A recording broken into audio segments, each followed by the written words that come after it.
Mets on minu jaoks alati olemas olnud. Sünnist saati.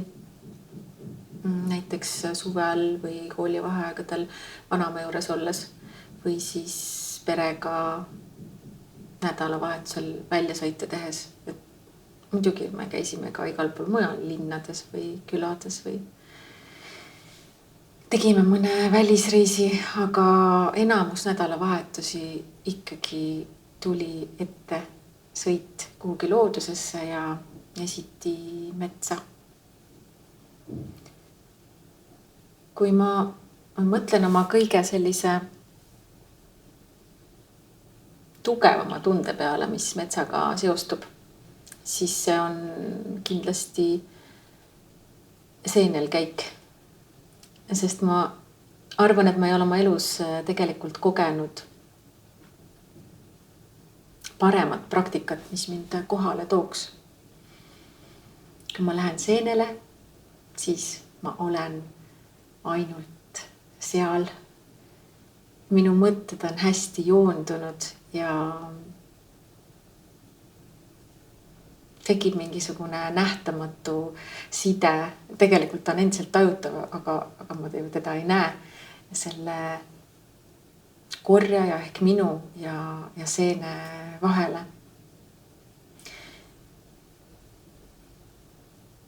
Ma ise tunnen, et kõik ei pruugi sellest aru saada, sellest tundest, sellest kohalolu tundest. Aga ükskord ma leidsin Valdur Mikit ühest raamatust mõtte, mille ta vist oli pealkirjastunud seene vaikusena. Ja tema kirjeldas seda kuidagi nii, et seenitäis korv on asetatud aida mademele ja sellised vaatad seda.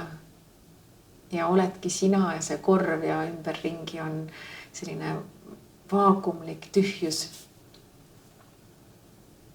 Minu seene vaikus hakkab tegelikult varem.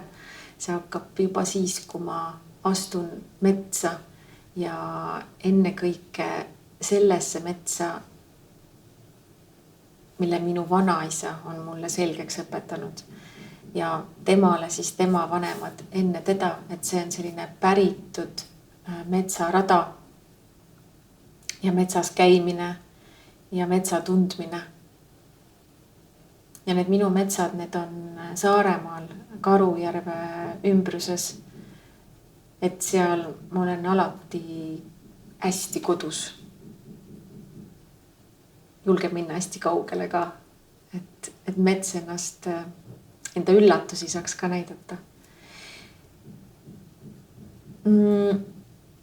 Sellesse samasse metsa, sinna minu koduradade metsa, ma viisin sellel suvel ühe oma pensioniealise sakslasest tuttava.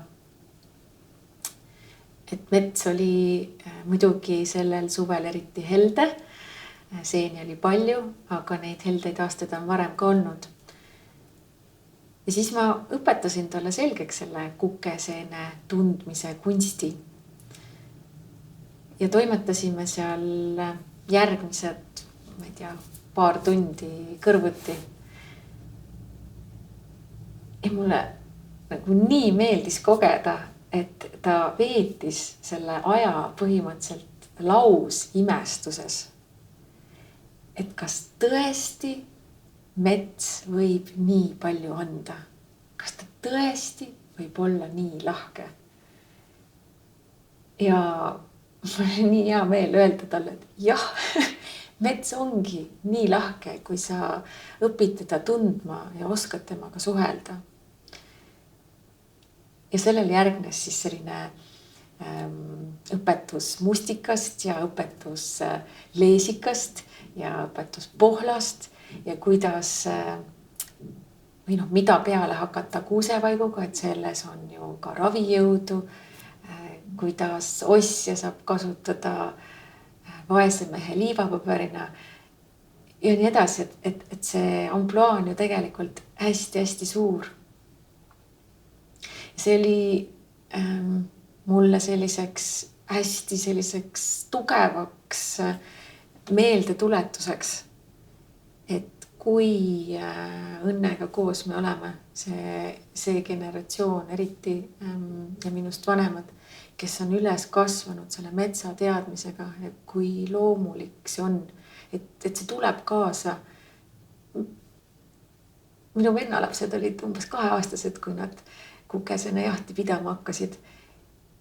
Ja temal võttis see aega aastakümneid, enne kui selline tõsine seene ralli sai maha peetud. Ja et see oli meeldetuletus tõesti sellest, et kui privilegeeritud me oleme tänu sellele, et meil on seda õpetajat, seda suurt õpetajat olnud maast madalast. Mulle meenub üks teine lugu ka, naljakul kombel see on jälle nagu sakslasega. No tegelikult juurtelt on ka poolanist eestlane, ikkagi Saksamaal üles kasvanud. Ja siin ei taha üldse näppu nagu kuidagi vibutada Saksamaa suunas, lihtsalt nii on juhtunud. Et minu hea sõbranna oli mul aastaid tagasi külas ja me olime Saaremaal mere ääres jalutamas. Seal see mets on selline natuke kidur, on rohkem kadakad ja võib-olla jändrikud, männid, mõni poopuu ja siis pihlakad. Ja ma haarasingi sealt pihlapuu pealt siis ühe sellise mõnusa lopsaka kobara marju ja kukkusin neid kohe nosima. Ja ta oli must umbes paar meetrit eemal ja see oli täielikult välgu kiirusel, kui kiiresti ta mu juurde jõudis ja ta tahtis seda kobarat mu käest maha lüüa. Öeldes, et ei tohi. Ja natukene järele mõeldes järgmine lause, et see on ju mürgine. Ja siis ma olin nagu hästi keeruline, see emotsioon oli hästi keeruline endast läbi lasta korraks, sest et minu sees oli üheaegselt nagu imestus, siis isegi ma nagu natuke pahandasin, et kuidas nii, et pihlaka kohta keegi ütleb, et see mürgine ja siis selline võib-olla nagu emalik, nagu avatud südamehetk, et kulla laps, et pihlakat võib süüa igaüks ja pihlakas on meie suur hingehoidja lisaks sellele, et ta annab meile ka kehale toitained ja tas on palju vitamiine ja eriti maitsev on ta siis, kui pakan on talle juba musi teinud. Nii et mul läks umbes, ma ei tea, 20 minutit umbes, et rääkida lahti kõik see pihlaka imemaailm ja veenda teda, et pihlakas on söömiseks. Ja isegi ju linnud teda söövad, et me saame looduse pealt ka ju vaadata, mis on söögikõlbulik ja mis ei ole sageli. Et ilmselt nagu selgus pärast oli tal olnud üks lasteaia kasvataja lapsepõlves Saksamaal, kes ütles, et kõik sellist tüüpi punased marjad on mürgised ja võivad lõppeda surmaga või toidu mürgitusega. Ja ma ei tea, kas see oli siis selle lasteaia kasvataja nagu teadmatus või lihtsalt kuidagi suur hirm, et lapsed ei suuda vahet teha, aga see näiteks pihlakal ja võib-olla mõnel muul sarnasel punaste kobardega puude marjadel, et neid on ka ju meil, mida tuleb ikkagi kuumutada. Et jah, et tulla nagu selle teadmisega siis jõuda temani, et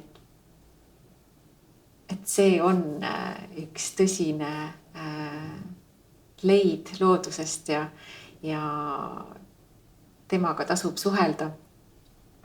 Et minu jaoks oli lihtsalt nii üllatav, et ta oli elanud üle 30 aasta, mitte kunagi pihlakat proovides ja teisalt mulle tundub, et Eestist vaevu või ei tea, kas on kedagi, kes oleks pihlaka proovimata jätnud. Et taaskord selline meeldetuletus siis, et millise varamuga me tuleme siia eluteele ja seda läbima. Ja kui ma ise olen tundnud ennast mõnes selles situatsioonis, mida ma olen siin kirjeldanud nüüd õpetajana, siis tegelikult ju minu kõige suurem õpetaja selles osas on ikkagi olnud mets ise. Et ma tajun teda ka nagu inimolendina või millegi sarnasena. Kas ta on siis ema või isa, ilmselt sellel pole tähtsust ja ma ei oskagi tegelikult kuidagi sellist soolisust talle anda. Aga mis metsaga seoses mulle on keeruline viimasel ajal on see, et sageli näen, kuidas metsal on auk sees või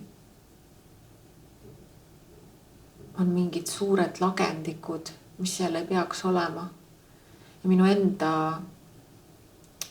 seenemetsa on ka tekkinud üks selline auk. Ja teise väga armastatud koha kõrval laiuntab üks hirmutav lagendik, mis mulle tundub, et tahab kasvada. See on minu jaoks keeruline ja ma tunnen iga kord, kui ma neid olukordi näen, et siis minu süda tõmbub krimpsu.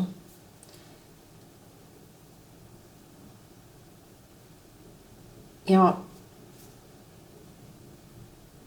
ma ei suuda teinekord mõista, et kuidas me ei ole näinud seda mitmekesisust, et seal ei ole ju ainult puud ja sealt ei ole ainult võetud puud ära, aga kogu see madalal maapinnal asuv taimestik on ka pea peale pööratud, katki tehtud ja minu armas seene niidistik on puruks.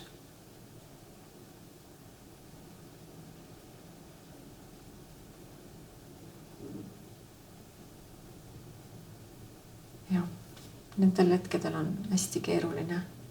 Ma väga tahaks, et inimesed, kes kuidagi metsaga toimetavad või siis metsaga koos või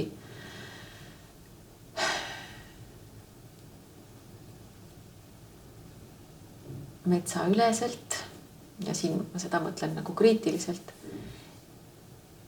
et nad suudaksid mõelda rohkem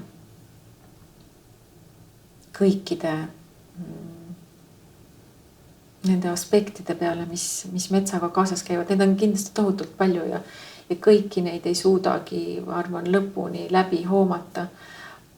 Aga äkki see kontrollküsimus, et kas ma olen piisavalt palju küsimusi esitanud ja neile osanud ka vastuse anda, võiks olla see, mis aitab edasi liikuda ja see vastus peab olema metsa suhtes rahuldav vastus.